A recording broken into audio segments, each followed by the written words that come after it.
wonderful. Yeah, hello.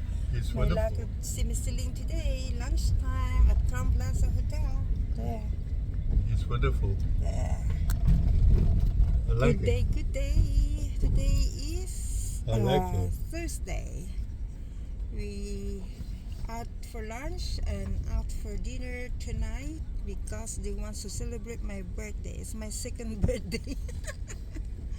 Kasi yun ang nasa passport ko. So, they changed January 20 to February 5. So, we gonna be out tonight. Miss Celine ang taya. There. Siya ang magbabayad ng dinner namin kasama ang pamilya niya. Si Michael Ling, Suki, and Lee Biling, our apo and their mate. Me and Miss Celine only. There. On February 17, first day of Chinese New Year, punta kami doon sa bahay nila with all the additional family. Wow, ang dami nila ah. Kakain kami ng Chinese food.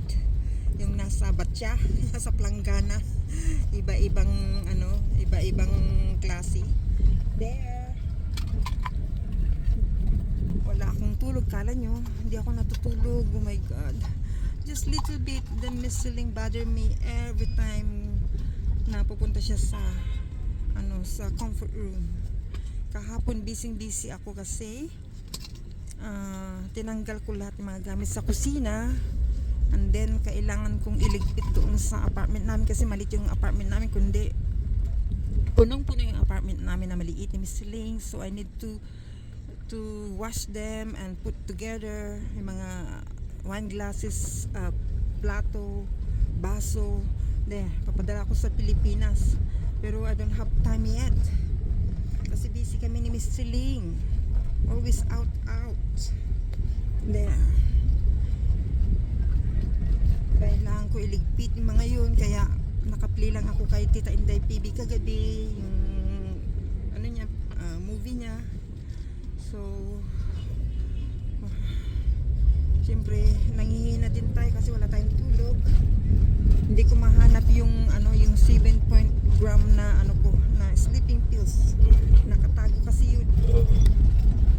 Saka ko lang gagamitin yun pag wala na akong tulog ng ilang gabi talaga. Sunod-sunod.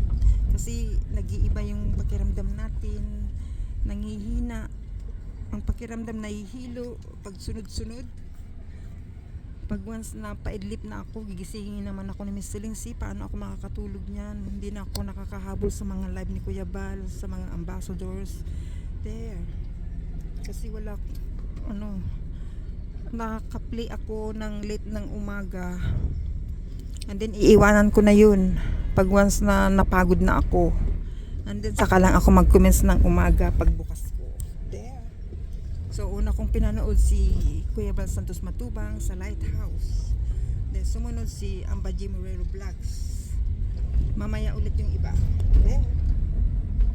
Bye for now. We're going soon. The Crown Plaza is coming soon.